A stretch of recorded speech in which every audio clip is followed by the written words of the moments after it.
Like our bodies are constantly telling us and giving us messages. We just often don't listen until it's too late, which is also one of the reasons to write it down and then go back and be like, oh yeah, that was real. Welcome to Connecting the Dots. I'm your host, Jessica Caresse, and this space is a place where we talk about seemingly random topics, but in all actuality, they're connected together. And today we have a very, very special guest. Her name is Juli Brenning. She describes herself as a remarkably ordinary human. She is a mom, a wife, a sister, a friend, a daughter, a teacher, and a cancer survivor. She is also the author of So Now What, which is an immersive journaling experience. So Juli, welcome. I'm so happy to have you here. Thank you. It is my pleasure to be with you today. So Juli, you describe yourself as remarkably ordinary, but what does that really mean? Like, tell me, what does your day-to-day look like today? Well, today is, we're recording this on a Saturday, so it is college football day, which means after we are done, I will don my Ohio State stuff and get ready for a football game. But on most days, it really just means I'm like everybody else. I walk my dog, I make meals, I go to yoga, I write, that's my job of choice. And I try to balance being, just a human. And I think that I describe myself that way because I think sometimes we forget the beauty in just everyday people. Like I think we're like, as a culture, we're so like obsessed with fame and popular people and people with huge followings and all those things. But it's really like all of us, the day-to-day people that are just moving about, doing the things that where the connection is. And I think there's something to celebrate in that, because that's what we all are, right? Is just humans who are like getting, balancing it all and just trying to live fully. So I think one of the things that I have always tried to do, I wrote a children's book a few years ago about a little girl named Maggie, and Maggie was remarkably ordinary. She played with her dog. She went and hunted frogs. She wasn't a princess, because the reality is, I don't know, there's like 42 actual princesses in the entire world. Like we can't be princesses. Like, we'd love to be a princess, but we're not, none of us are going to be princesses. So, I think I've always kind of like globbed onto that idea. Like in the cancer world, there are millions of women who are just like me, who aren't famous, who don't have platforms, who are just moms and wives and sisters and friends who are just trying to navigate this incredibly personal, invasive world of breast cancer. So I think there's also value in kind of celebrating that and that journey, because the day I was diagnosed, it was 2 days before Christmas. Wow. Which is apparently a big time for breast cancer to be diagnosed, because so many women wait until their insurance, the end of the year, to get their mammograms, which, okay, PSA, don't wait.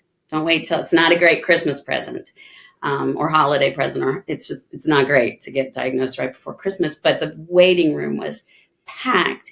And there's this, we all know we go in for a mammogram. And then after your initial mammogram, if they catch something or they think they need to go deeper, you go, typically, if you're in a center like I am in Columbus, Ohio, where there's incredible healthcare, but then you go into a 3D mammogram.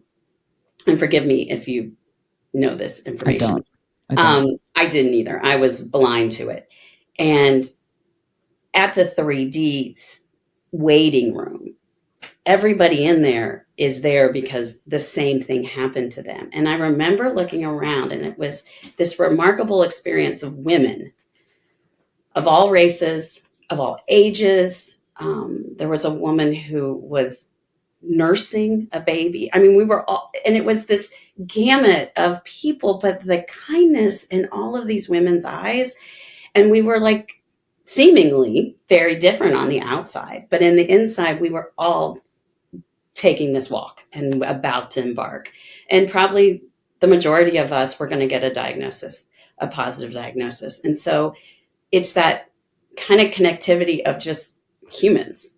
And I've always kind of been drawn to that. But this idea that us remarkably ordinary people are the ones kind of making the world go round, and finding that connection is super powerful, and important to keep in mind, I think. Yeah. You're absolutely right, Juli. And it's something I value too. And it's the premise of my podcast. Like, let's share our stories. We're real people. We have real stories. These stories should be heard. Absolutely. And I've always known that if we can connect with our stories, then we'll find where we are similar, which far outweighs our differences. And I feel like that, our world, and we all know this, that it's inundated with our differences. I mean, it's constant. That narrative is constant. And I feel like it got worse during COVID, and then it just all, and we get that. We know that we were all different, which is great. We should be different because that's the beauty. There's beauty in varying points of view, but our stories connect us. And that's where we find that common ground. And another reason why, when I was writing about my cancer journey, I wrote in real time. So the book is the combination of my entries for 6 months worth of treatment, where I, not every day, but every couple of days, the conversations I was having, the thoughts I was processing. So it's very unique in that, from a cancer book perspective. There's a million cancer books, and they're all beautiful and powerful, but most of them are looking back on the experience rather than going through the experience. And for me, and I was gifted several books like that, and those were helpful. But on days when I really couldn't do anything more than stare out my window and cry, the books about, I don't know, Bible scriptures or the positive reactions on the other side weren't that helpful in the moment. Yeah. I mean, if they were to know, okay, I know I'm got a positive place to end up on this journey, but right now, that's not where I am. Like, I'm having a pity party right now, and I have drains coming out of what used to be my boobs. And that I needed to connect with people that way. Yeah. And that's when I realized, well, if I do, if I did need that, then there are millions of women who need that as well. Yeah. So when we put the book together, it became this, what we kind of coined, immersive journaling. So it's my story, but it's my story so that the reader can find a way to find her own voice and articulate her story. Because, you like journaling too, right? Like, journaling is super powerful, but it's amazing how so many people they think there's rules to it. Like, they feel like there's, Yeah. Yeah. Have you journaled, like, to get through things in life, good and bad? Oh, yes, absolutely. Oh, yes, yes, yes, absolutely. But, I want to highlight something you said. It's actually a big deal about journaling while you're going through it versus looking back. Because, like, a lot of people, they ask me about, like, my spiritual transformation journey, right? And I can share my story looking back. But when I look at the day-to-day journal entries that I had, there were days where I'm like, I feel so angry and, having honest, like, just writing out my honest thoughts. Yes. Yeah. Because we're kind of like told that we're supposed to keep things, we're supposed to put a sheen over things, and not, like, give the raw and the ugly and the real.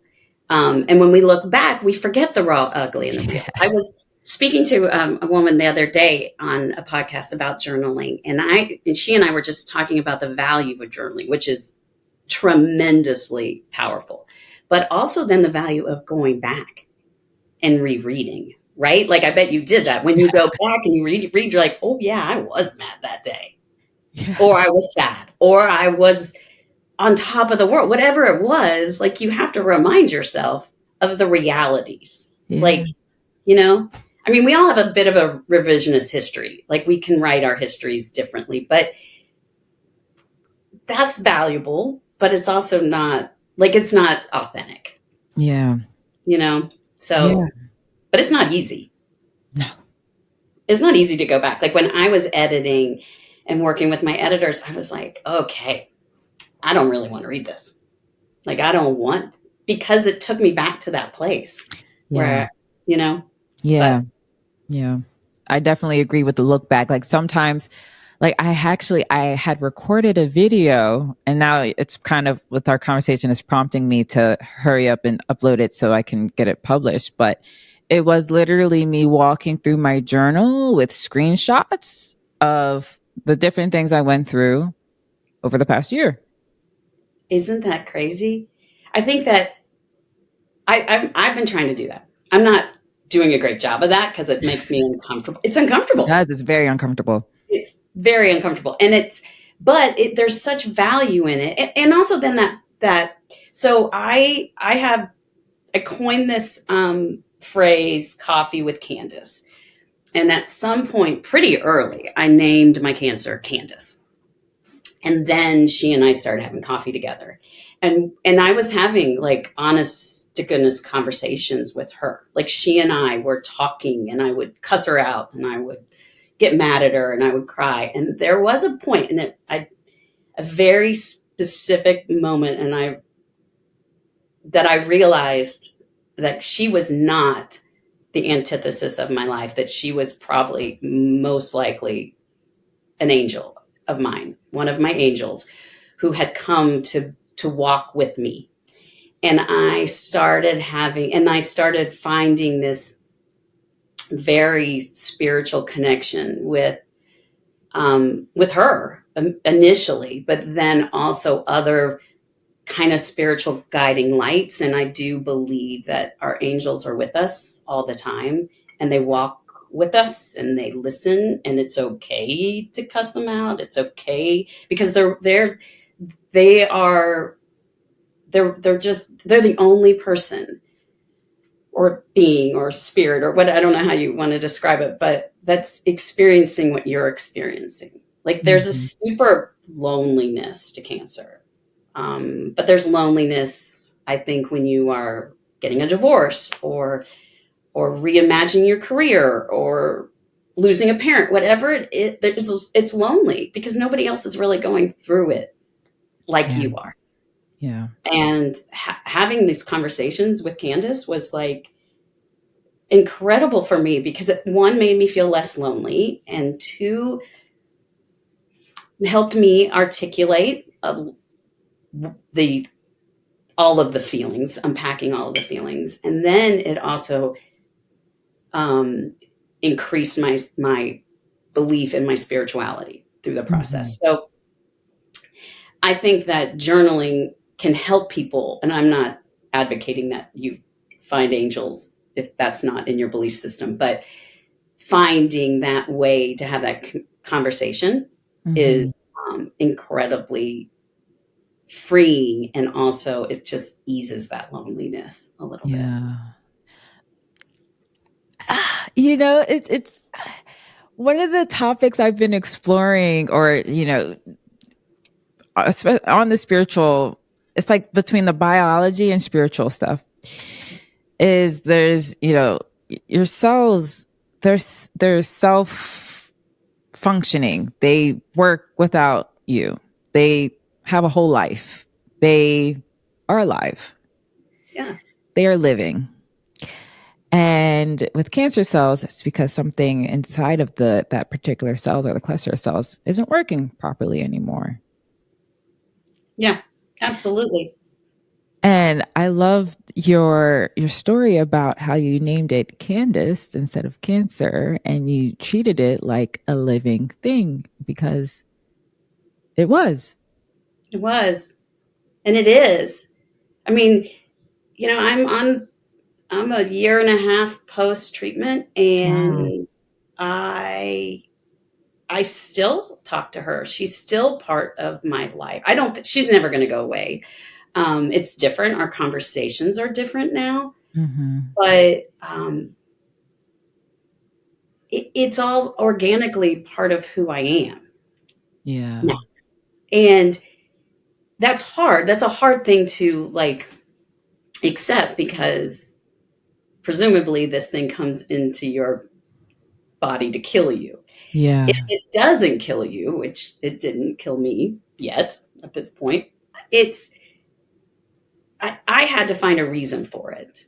And for me, it wasn't that I felt like I had done something to be punished, but I had sort of lost my footing in a lot of ways. I had to like find my voice again, Interesting. stand up for myself, and not in a negative way, but I think we go through, especially as women, we often go through life as we take care of our children and our households and our careers, and we ourselves are the last thing Yeah. to take care of. Yeah.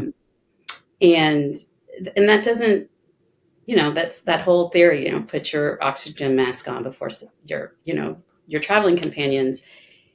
We just don't do that. We don't do that comfortably or naturally. Like, we have to work on that, I think. Yeah. And cancer forced my hand at that. Interesting. It made That's me really stop. interesting. Yeah. That's really, really interesting. Like, I haven't, had any experience with cancer or anything like that. But what I can say on like getting to that point where you feel like you have to stop, like for me, I was going. So to paint a picture, like I was working 2 full-time jobs, and I had positioned myself to be the strong person amongst, the close people around me at the time, Mm-hmm. and putting myself last. But in that, like my body was starting to fall apart. My psyche, like overthinking, anxiety. I had gotten shingles at age 30. Oh my God. I was slowly starting, my resting heart rate was 91. So I was going down some type of path. And last year, June, like I was so tired, and I was journaling where I identified some of the stuff that was causing me to be in this cycle of just, I had to stop. So what was your life like prior to your diagnosis? Like, what was going on? Well, that is that's a fascinating story. I completely believe our bodies tell us. Like, our bodies are constantly telling us and giving us messages. We just often don't listen until it's too late, which is also one of the reasons to write it down and then go back and be like, oh yeah, that was real. My life before. So I raised, my husband and I lived in Tennessee for 16 years in the Nashville area. He got a promotion and offered a position in Ohio, which is our original home. It was a really hard move for us because our life was great. We had a really full life in Tennessee. We had incredible friends. Our son was still there. Our daughter was at Ohio State at the time, but our son was in Nashville. So it was, it was home for a lot of reasons, but coming back to Ohio, we had always said to one another, my husband and I, that we will know when it's time to go back. Like, he had been offered positions all over the country at different times, and we didn't go. This time we felt like we needed to come back. One, my dad had Alzheimer's, and we just felt like we needed to kind of be a little bit more present. All that to say, it was exactly the right move, but it was a really, really hard move.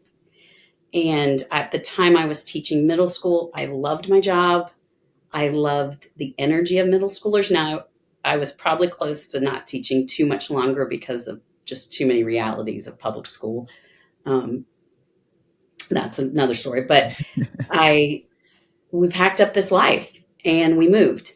And we moved into a home that is incredible, but it's 100-year-old kind of cottage and very different than our family home. So there was just a lot of change and a lot of kind of upheaval. And then 6 months later, I got diagnosed. So I think for me, it came at a time when one, I just needed to slow down. I needed to kind of process the moves. We processed the fact that I was losing my father. Process leaving the classroom. My husband's close to retirement, but not quite there. Like we're just in this very different stage, this new chapter, and children trying to launch and kind of get on with their lives. So, it was just that it just sort of forced my hand. And I wasn't going 90 to nothing like it sounds like you were, but I had sort of struggled a little bit with my own personal belief systems and listening to my own voice and my own needs and what my soul wants, which is easy to do when you're going through life. Yeah. Especially if you're living in a place that you love, but maybe you don't connect with everybody, or like politically or emotionally or spiritually, it's a little different. So it just was like, I felt like Candace said to me, all right, we're going to like regroup here. Like I always wanted to be a writer. I wrote 2 children's books, and then life just got crazy and I decided to go back and teach, which I loved, and I did love it, but the pandemic tarnished that a lot for me.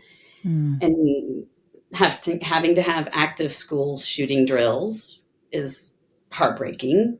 And there's just parts of the reality of teaching right now that I couldn't continue doing. So I knew I needed to leave that, but I didn't know how to take the leap again to become a writer and to be the person, as far as my work person, that I always meant to be. Like I always meant to be a writer. That was what my goal was when I stepped into my first college classroom. But you know how easy it is to lose. I'm sure this has happened with you, because I think it happens to everybody. You lose sight of that person that you wanted to be all along. Like life just takes over. And so for me, I think that's what it did. Wow. So from what you're sharing, like with your life in Nashville, it sounded like exteriorly, like you had a great time. It seemed like there was lots of activities and it was fun, right? Like, but internally you had like some type of gnawing, like something's not right. Is that how would you describe it? Yeah, absolutely. And I wouldn't say that out loud to anybody, because that sounded negative to the people I love. And I don't mean it that way. It was more just for me, like something was off. Like, I just said to somebody this morning, like my equilibrium is off. Like there's been too many things lately in the just last 2 weeks that have just been like, whoa, okay, throwing my equilibrium off. And I feel like that was how it was a lot of my time. And again, that kind of goes back to that like lonely feeling, because you don't feel like you can say that to anybody. Yeah. But when you're like, okay, yeah, I like that phrase, gnawing, because it was like a gnawing at me. But I didn't even really know what it was, so this is the other thing, and you probably realize this. Sometimes you don't know until you stop. Yes. You know what I mean? Like till you like physically are forced to stop. We never stop. No. Right? People, you go on vacation and people take 17 books because they're going to, no, that's not stop. I mean, I love to read. I'm a huge reader, but that's not stopping. No, it's not. Stopping is stopping. Right? And we don't do that. No. Like when I had quit my jobs, like Did you quit both at the same time? I quit. So no, I didn't quit both of them at the same time. I quit the one that was the most taxing on me first. And then with the other one, it's so funny. Like I wanted to quit both of them at the same time. But the person who like I was reporting into, like we had a very open relationship. Like I could be honest with him about stuff and he Mm-hmm. could tell I was going through changes. He was like, just give me just 10 hours a week. I'm like, okay. Like I felt I'm like going nuts, He's like, just give me 10 hours a week so you have an anchor. And that was like actually really valuable advice because if I didn't have some type of anchor, I would have been like, like up in the sky. Absolutely. Like you were like, okay, now I've lost it entirely. But I did stop. Like I think probably the first 2 weeks, I didn't work much, but I was literally just sitting outside listening to the crickets. Isn't that amazing? Now, and I know I'm very privileged and I had the ability to stop, and I'm not diminishing when people can't. But but I don't know how people get through the noise of our world without stopping, Yeah. without listening to the crickets. Mm-hmm. There's a couple passages in the book where I talk about listening, but listening with my eyes and listening with my whole body and listening differently than just with my ears. Because during this time, my son was trying to find his footing in life. Mm-hmm. His life had kind of gotten turned upside down with the pandemic. And my daughter was finishing her senior year of college. And there was, as I said, my dad had Alzheimer's. There was a lot happening, but nobody wanted to put their stuff onto me because of what I was going through. So I had to learn to listen differently Mm. and just to listen with my eyes. And what was I seeing? What was I picking up on? What was happening around me? Because sometimes we aren't told, Yeah. and we aren't told. Like, it's like when I had this incredible conversation with a woman in Nashville a few weeks ago, and she and I were talking about in northern cities. You're from Baltimore, so Yeah. there's a lot of public transportation, and people sit together on public transportation. They sit on buses and trains, and this kind of combination of humanity is happening all the time. In the South, that doesn't happen. Everybody drives cars, everybody's Yeah. separate. You go to your thing, you do your Yeah. thing. And she and I were talking about just the value of seeing other people. And maybe you don't talk to them, and maybe they're strangers, so they're not going to tell you their life story, but you can pick up on a lot of what somebody's going through just by listening with your eyes and Yeah. listening in a different way. And I think that I didn't, I did, I think I've always done that because that was what I did teaching middle school. Like I could see, the child in the back row or somebody getting left out at lunch um, or not knowing how to navigate a certain situation. And middle schoolers are just, I mean, God love them. That's when we learn all these things. Those messages are just getting pounded into us. So I did a lot of that at that point in my life, but I hadn't ever really transferred that into other aspects. And so Mm. something I'm working on, like I'm really working on just listening, constantly listening, and with all my senses. Yeah. Yeah. You know what I would describe that as? I would describe that as like you're looking at things with a very wide context where you're picking up the essence of things. Oh, I love that. Yes. Yeah. Do you feel like everything has an energy? Yes. I do too. Yes. Everything has an energy, everything has an essence, you Yeah. know. And it's like being, it's like honoring that, honoring the fact that everything and everyone is here for a reason, right? Like Mhm. we're kind of all on this planet together. And how do we find that commonality. You know, I don't know.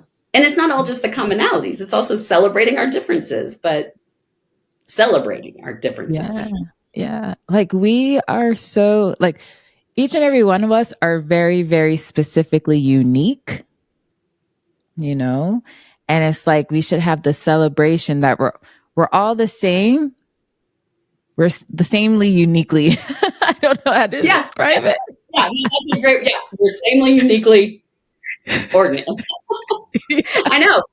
I mean, it's true, and that's like, and like in the cancer world, one of the things you want is you want a doctor to walk in and say, this is what's going to happen at 10 days, and this is what's going to happen at 3 months, and they can't, and they won't, and they don't, because everybody's unique in that, and everyone who goes through cancer goes through it differently. Their bodies go through it differently. They go through it differently spiritually. They go through it, and they have different realities. So it's like one of those, like, we can be in this breast cancer world all together and still be wildly individualized.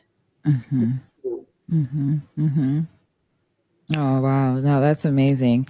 And it's one of the other things when you say like we're all here for some reason. One of the things I've been pondering on lately is the same entity, source, God, creator, divinity, whatever you call that energy of the creation of everything that we see. Mm-hmm. Right. We have our sun, we have our solar system, we have the galaxies, we have all that stuff. That's the same thing that created us. Right. So we always marvel at how massive our universe is, or how massive and powerful gravity is, and all the science and physics, all that stuff, going to Mars, blah, blah, blah, blah, blah. Like we all marvel at that, but we tend to forget the same thing that created us. Mm-hmm. You know? Right. And what a marvel the human body is. Yeah. Right? It's Yeah. crazy all of that. And I think yeah, I'm with you. My interest, I keep feeling called to just explore different aspects of spirituality, Yeah. because again, that kind of goes back to that commonality. Like all the religions are very, very similar in the spiritual aspect. And I think there's got to be something to that. Like I don't profess to have answers. I feel like I'm beginning to get answers for myself, but I am 54 years old and I am just now figuring this shit out. So I'm not, and that's just for me, right? So I don't profess to like preach any of that, but Yeah. Yeah. No, I'm with you, because the thing with spirituality, it's very, very, very subjective for each person. However, there are some commonalities of things that we do go through with it too, right? So how you say there's commonalities with the ladies who get diagnosed with breast cancer and the journey, right? You all have to go through treatment, but so with spirituality, we all have to go through that internal reflection and internal honesty and internal revelations and internal unlayering. But there's like similar patterns of that spiritual journey, right? yeah. Yeah, and okay, I love that. That just made me think. I think that unlayering, like getting to our authentic self, like all the way down, right? That's where we really begin our spiritual journey, because I think that's where we are the person we were meant to be, the essence of who we are. But we get like it's hard because then you have to look at all your mess. Yes. And relationships, friendships, what you do, how you talk to yourself, Mm-hmm. your Mm-hmm. interests, even. Mm-hmm. Yeah. I mean, it's all of it, like all of the things, like all the way we move about the world, our jobs, our families, our friends, our children, everybody. And yeah, and then you have to like whittle it all down and be like, okay, where am I in this mix? And who is that person? And I think, I mean, there's such value in the journaling that, like, finding, and going back to like the concept of journaling, there aren't rules to, I don't think there's rules to journaling. Like, you can do whatever. Like, sometimes I journal by just cutting out headlines or, things in magazines and taping them in. Like, I have all different ways of trying to like articulate my thoughts or but I think people like stop themselves because they think they have to be perfect or they don't write well but I'm like, that's just not the way our stories are. Our stories are our stories. They don't have to be perfect. Yeah. I think it's like, at least for me, even with the unlayering, there's a lot of programs in that as well, right? You get a lot of programming.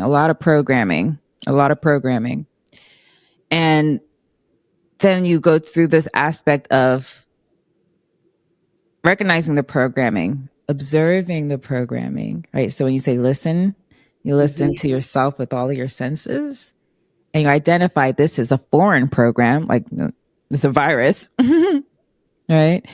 Getting to the root cause of that virus, understanding how it even got there to begin with, and then letting it go.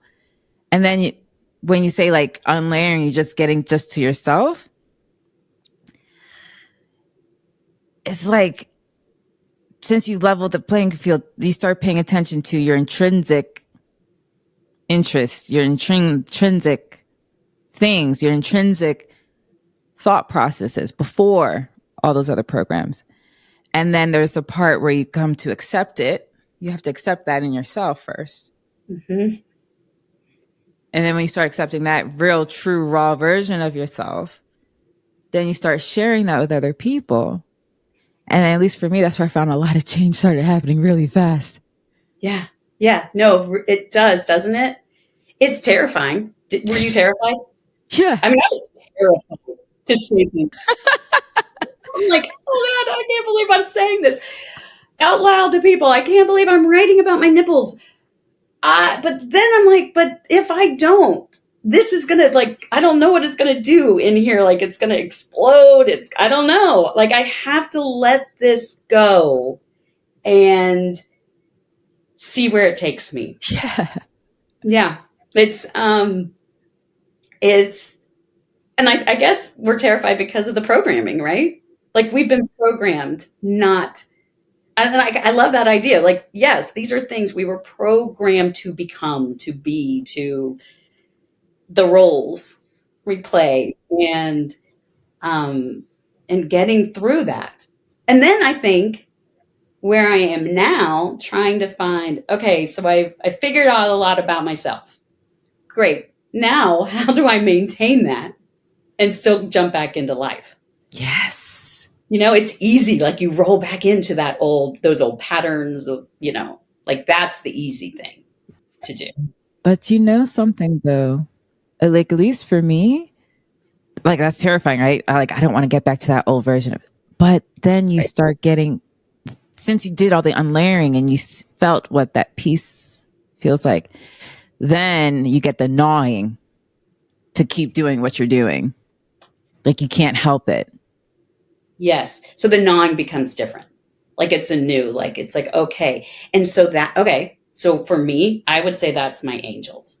Those are my angels internally, or my soul, or whatever, but that are the ones reminding me. It's like those old cartoons, the good, the angel and the devil, that on the, yeah.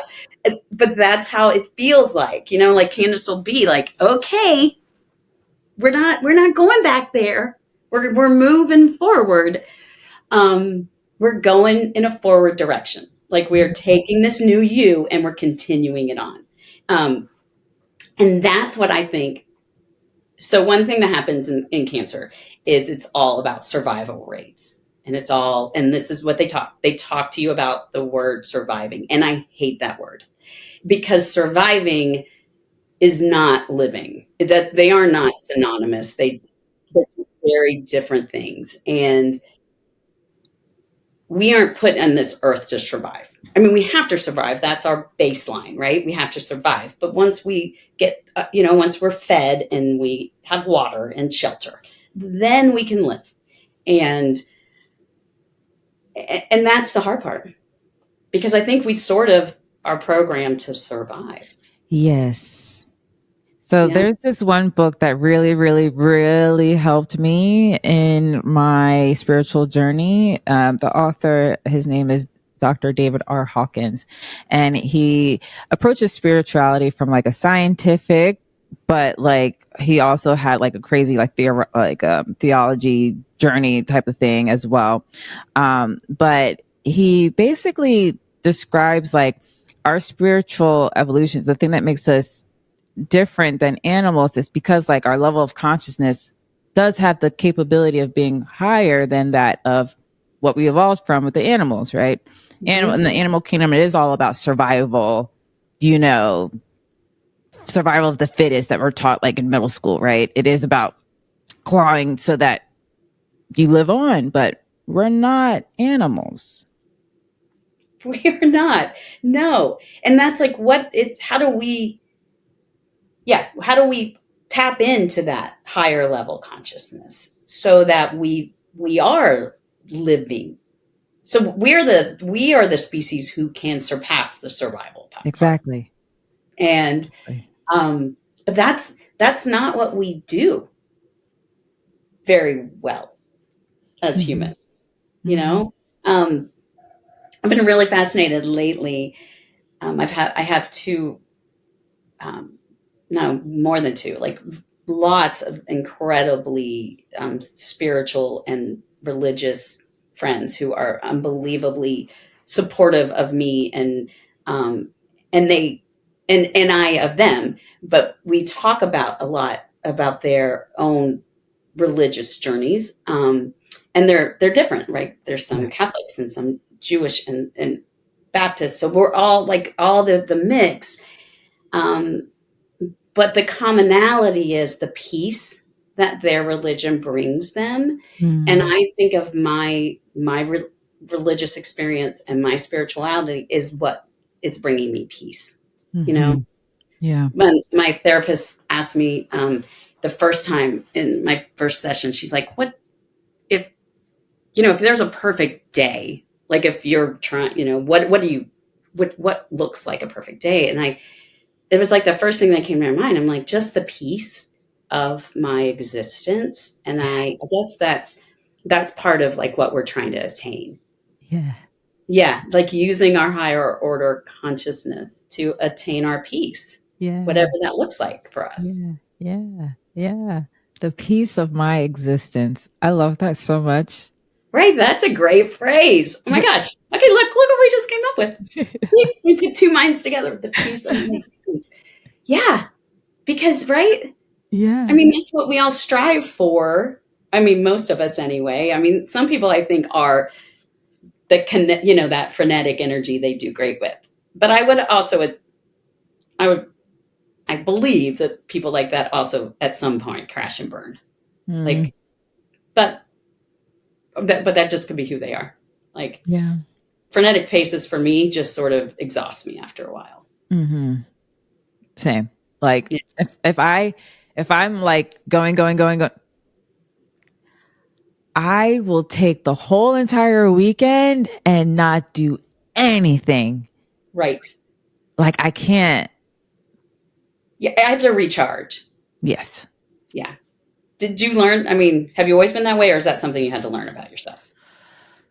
It's just something that I noticed was just occurring and I used to try to fight it. Mm-hmm. And now I'm like, no, I need to be like that. I need to, if I have an extreme week, I need extreme rest. Yeah, I'm the same way. And I know I have to like buffer in things. Like I can't just plan myself out too Yes. many too much time, because I won't, you know, I just don't do very well. Yeah. Yeah. You know, Julie, it's like, I don't know what in the world is going on, but it's like, like the people in my life that's just been coming into my life, it's like there's just so much alignment in the value system and like our journeys. And for whatever reason, I feel like I have to keep sharing the message of how like true spirituality can have such a profound impact on your life and your purpose. And it's like, I feel like you're going in that direction, well, are in that direction as well. Like, hey, knock, knock, knock. Look inside of what's going on in you. Like, and you know what I love? I love it when I sit down and I talk to somebody like you, and I'm like, oh my gosh, I don't feel, I'm going back to that word lonely. I don't feel as lonely because like, you get it. You're doing this. Like there's this connection of like, okay, I'm not on an island. yeah. I'm not on an island having these, like sitting down and having coffee with my cancer. Like maybe that's a weird way to approach it. But I'm also like, when I explain what those conversations are like, what they've done for me personally, what they have helped me discover and find, it's just so great. It's like to talk with you and like, and every time I talk to somebody and, or like I write on my Substack, I haven't written for the last couple of weeks because life has been too much. But when I hear back from my readers on my Substack, I'm like, okay, right? Like I threw this into the universe. It was terrifying for me to say and do, but then I was validated because somebody else got it. Like maybe they didn't feel exactly the same, but something I said resonated with them. Mm-hmm. And like this idea of connecting the dots, I think it's such a fabulous concept because it is like this web of life. Like let's make these connections and open ourselves up to meeting people and talking, and then we'll feel more connected. Yeah. Yeah. I was on this like mastermind yesterday, and someone had brought up a thing about vulnerability. She's scared to be vulnerable and share the stuff she's been through. And I had wanted to speak up. I have a problem where like if it's a lot of people, I don't like overtalk people, but whatever. I had wanted to speak up because for me, I found the more vulnerable I am and sharing my truth of what I've been through, the real thoughts I had at that time. I have my journal, you can see it. The more I'm just met with so much love and acceptance, and people just, couldn't even imagine meeting like a year before, just popping up into my life and just loving me just for me just showing up like, hi, this is me. This is Jessica. That's what I've been through. This is what I'm about. This is where I am. This is where I'm trying to go. Yes. That's what it is, right? Like in the vulnerability is where we connect. Yeah. Okay. And that goes all the way back to what I was with when I say I'm an ordinary person. Ordinary people have vulnerable things to share. Yeah. Like we all connect. And I'm, no disrespect to, the Jennifer Anistons of the world and the famous people, like great. But that's just this tiny little percentage of humanity. The rest of us are it's in our vulnerabilities. It's in our real day to day.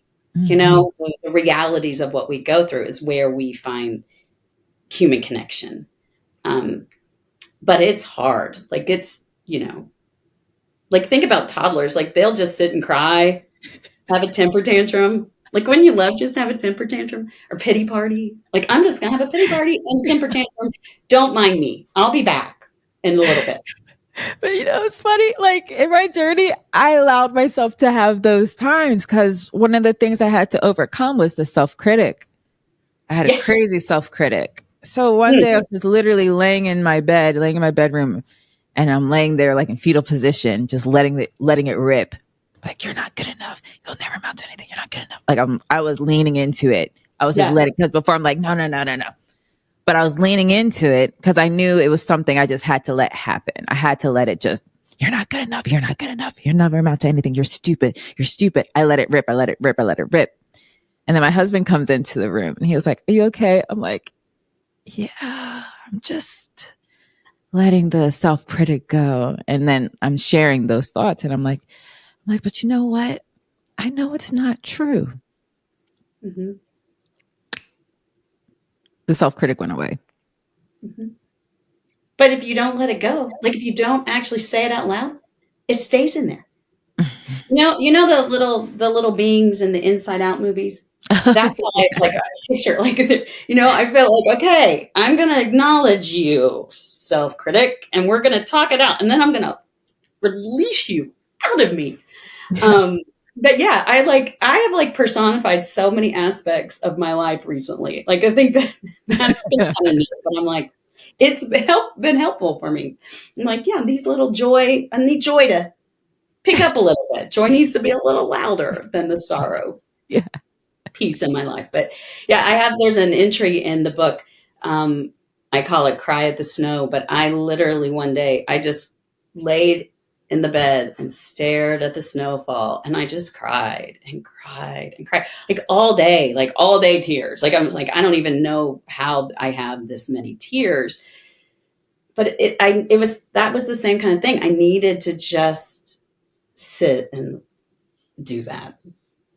And sometimes we have to cry at the snow. Sometimes we have to like full on say all the stuff to ourselves that's Yeah. happening in bed and then be done with it, you know? But Mm-hmm. it's ugly. It is. It Yeah. is. It's Hmm. very ugly. And that's why, like, having courage is crucial for the spiritual journey because you need courage to go down those dark things that you just shoved under the rug all these years. You do. Because it's not, because you forget a lot too, right? But they're all there. Those are all the things. Even if you forgot them in your subconscious, those were the building blocks of who you became.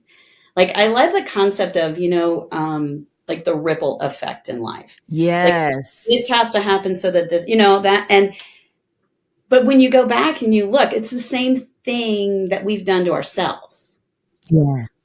right? It's like because this happened, then my reaction, then it's that ripple effect of life. And it's like you have to go all the way back to that first pebble that was thrown. And then you're like, oh, there's where it was. Mm-hmm. What started this train, Mm-hmm. you know?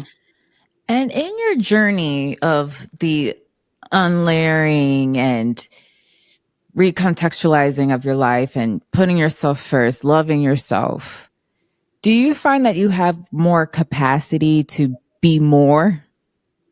Yes, that has been a huge surprise. Yes, entirely. I feel like I have more capacity for everyone by taking care of myself first. And then also just in general, like I feel like my writing has never been better. That just comes like like it just flows out when I let it. Like, and before I used to really struggle because I try to force it and I Hmm. try to keep on. I mean, and there's a lot of writers who say write every day, and there's value in that because a huge percentage of what all writers write is crap. Like you write stuff. Nobody writes brilliantly all the time. Mm-hmm. That's just what they share to the world is what they think is great. But I also put a lot of pressure on myself because I thought, well, I've got to write. I've got people who subscribe to my Substack. I owe them this. I have to write. And then I realized, when I force it, it's not authentic because when I sit down and am in that place, it flows out of me. Like I don't even have to do anything. It just comes from here onto the keyboard. And I think that's a big lesson too. Like when things piece together, that's when they're meant to be, right? Like when we are banging our heads against the wall over and over and over again to get a square peg to fit into that round hole, that means that's not your journey. Yeah. But how many times do we like ignore that? Yeah. No, it's quite often. It's quite Yep. often we ignore it. because again, we ignore it because we're looking externally for someone else to tell us how we should go about doing things. And then we try. Yes. Yeah, that's what it is. Like we want validation, even when that gnawing little voice is telling us to do something else. Exactly. Mm-hmm. Yeah. I mean, my daughter and I have talked about that a lot. So she's had a couple different times in life where she's gone on a path that in her gut was telling her not to do, but she thought she was supposed to, right? Because of the programming, because of those messages. And those things kind of failed miserably. And she has been able at those different times to kind of stop, regroup, reassess. But we've talked a lot about that because that's a powerful thing. She's only 24 years old, but she's learning things that I didn't learn at 24. Right? Like, okay, it's okay to crash and burn. Then you regroup.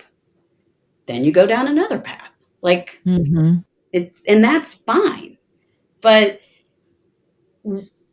this we've just moved her and she started graduate school and we just moved her, and everything about the move went like off without a hitch. We found an apartment. All these things that just flowed into another. And I'm like, see, this feels like this. I mean, not that there aren't hiccups. I don't mean that, but when things it's like taking a butter knife. You can't cut a steak with a butter knife, but it slices right through butter. It's like, you got to find your butter and stick with your butter. Like, so that's one of those things that I've just actually been like, that's been part of my thought process lately too. It's like, sometimes I feel like we make life harder than it needs to be. Oh yes, absolutely. 100%. 100%. We're probably programmed to do that too. Yes.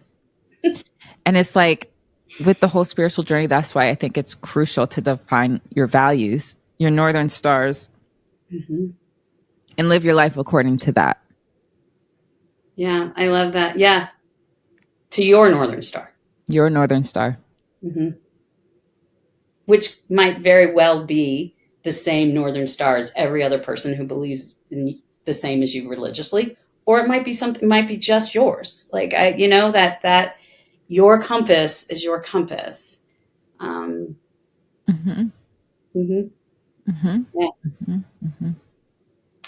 Oh my gosh, this has been so great. Like that. Yeah.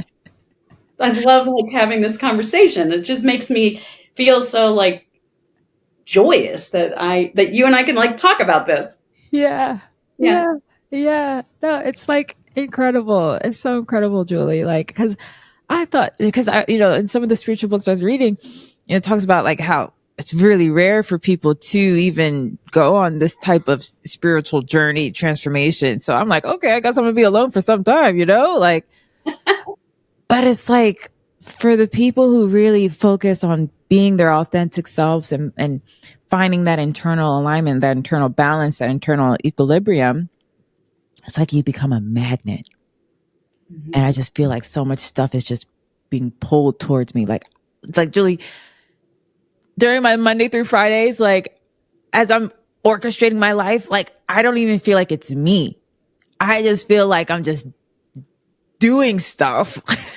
And I can't control it. But then I sit back at the end of the week, I'm like, wow, that was a great week. I can't believe you did all that stuff. What? Me? No, no way, But it's there's this magnetic effect underlying all of it. And it's just pulling just so much goodness, all the things that I always had an idea would come. But old Jessica didn't know how it was going to come because I wasn't being the Jessica that God needed me to be to pull it towards me. Right. That's what it is. It's like that energy. I couldn't even project the energy out into the world because I wasn't even, I hadn't let it loose yet. Right? It was there. I think it's in all of us. Yes, it is. You have to release it. Yeah. You have to, and have you ever been around people and the energy's so negative that you feel like you're being repelled and you're not even sure why? Yeah, for Like sure. nobody's doing anything, but you're like, I have to leave this Oh situation. yeah, 100%. But Yeah. I didn't start picking up on that either until I started like really paying attention to my own energies and like the positive energies around me. Because we do gravitate to people who make us feel good, Yeah. or not always make us feel good, but who are exuding positive energy, like we do. Yeah. Um, Yeah. but we also kind of like there's this, give and take with people with negative energy too. Like it's just really, Yes. Yeah. you know. Yeah. I know I have a friend who sees like colors and auras around people. I don't do any. I don't get that. I mean, I get it. I don't have that gift, but she will say to me, she'll be like, that's all kinds of blues and greens. I'm like, I don't even know what that means, but I think that's good. Yeah, yeah, yeah. No, like yeah, there's someone else. She's a wonderful woman. She was on my podcast, and we're gonna release another episode too. Her name is Loa Blasucci, where she can see people's energy and stuff like that. Like I can't do that, but I can feel things. I'm a feeler. I really feel things. And like before, like it would be empathetic where it would like come into my body. Like I literally feel what you're feeling exactly. But now it's like, I don't know. I think because I've invested so much in myself where I can like sense I can sense it and it doesn't come into me so much anymore. Yeah, that's way better. I'm I'm getting closer to that. I've always had the empathy part. That's exhausting. Mm, That's exhausting. Where my daughter Mackenzie is concerned, like I refer to it like a voodoo doll. Like I almost know what's happening to her yes. 3 states away. Yeah. And we have the same feeling. Like if her stomach hurts, my stomach hurts, and I'll be like, "Why is my stomach hurting?" Because she's having a stomach ache. Like it's weird. Like it's bizarre. But that that was one of the things. One of the reasons I needed to leave teaching middle school, because I'd take that home, and that pain of middle schoolers sometimes is so hard to watch. I mean, because you can sit on this side as an adult and say to them, "You're going to grow through this. You're going to be a better person," but that doesn't make it better No. when feelings have been trampled on and somebody's, and I I would feel that. Like I would like physically feel it. And that wasn't good either. So I had to like I'm trying to find that place where I'm not like physically getting Yeah. It'll come. sick. Keep doing what you're doing. It'll come. It'll come where you don't feel it so much. Yeah, perfect. Yeah. Yeah. So you see like the same path, the Yes. same commonality, because I was there too. It'll come where you don't feel it. You just have to like, it's like just staying to your point, right? Keeping your relationship with Candace, like keep at it. It's like that straight and narrow path. How do you do it? Do you have a process? I Like do you have like do you sit, do you meditate? I mean, like do you just have time where you sit quietly each day, remind yourself? mhm. Yeah, in the mornings. So in the mornings when I wake up, like I'll go, you know, if my husband makes coffee, like I'll just go into my office by myself, listen to meditative music, Hmm. and just and read. Maybe I'll read the Bible. Maybe I'll meditate, but just having quiet time and just sitting there, I being think very thankful. yeah, that's been a big thing, right? That gratitude piece, putting that out into the universe, constantly giving thanks to the universe. It's been huge for me. Yeah. But I have to sort of like I keep saying I'm going to get a tattoo, which I think I'm the only person, and certainly in my neighborhood, who doesn't have a tattoo. Um, but I can't figure out what I'm going to get. Like it's like it has to be something that I look at it and I'm like, okay, that's my reminder. That's my compass. That's my North Star. Like I have to just, you know, Why don't you doodle something out? Just doodle. Just something that's mine. Yeah. Yeah. Stay tuned. I'll show you when I yeah. finally. Yeah, when I finally am like, okay, yes, this is it. Yeah. Oh my gosh, this has been so amazing, Julie. Like, I love this conversation so much.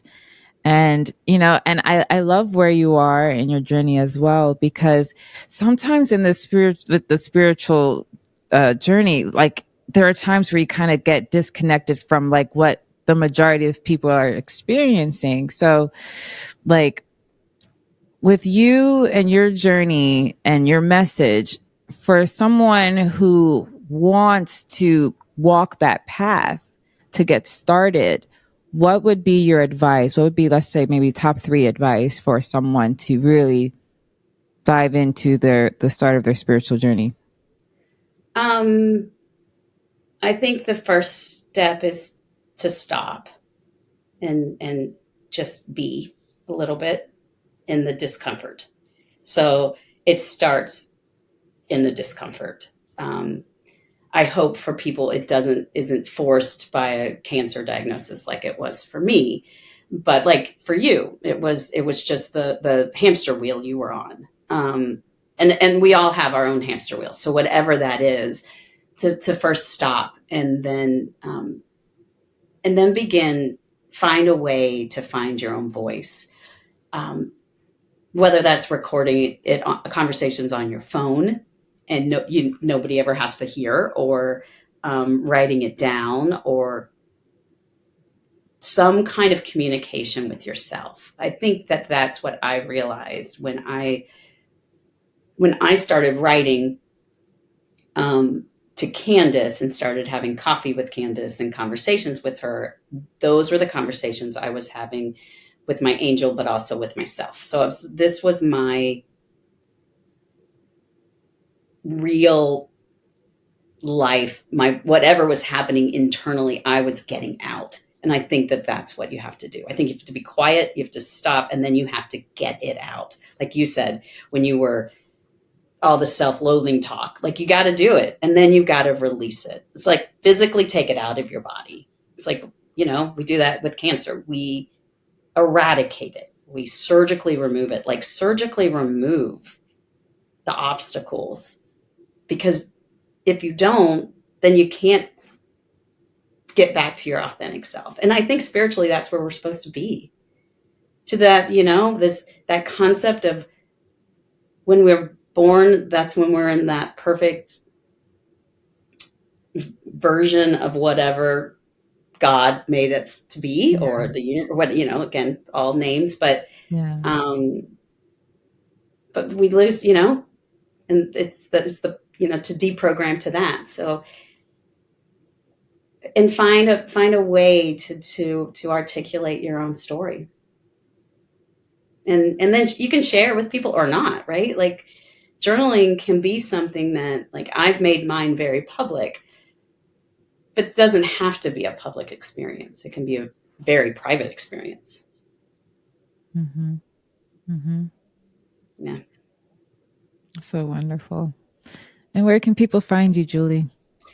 They can find me at julibrenning.com, which is my website. I also write at julibrenning.substack.com each week. And my book is available through my website and also on Amazon. And it's called So Now What? It is an immersive journal where it is my story of my cancer experience, but then with prompts and opportunities for the reader to find her own voice and find her own, write her own story, or her prayers, or her um, place to write her gratitude, or just cuss out loud. I mean, there's all of the parts of it, but it's not easy. I mean, because it's cancer in real time. Um, but maybe by reading my digging into my raw, authentic reality, that will free somebody up to do that for herself. Because like you and I have said, that's where it begins. Yeah. Yeah. Oh, thank you so much, Julie. It was so lovely having you on. Thank you. Thank you. Mhm. Oh, what a great way to start my day. Thank you.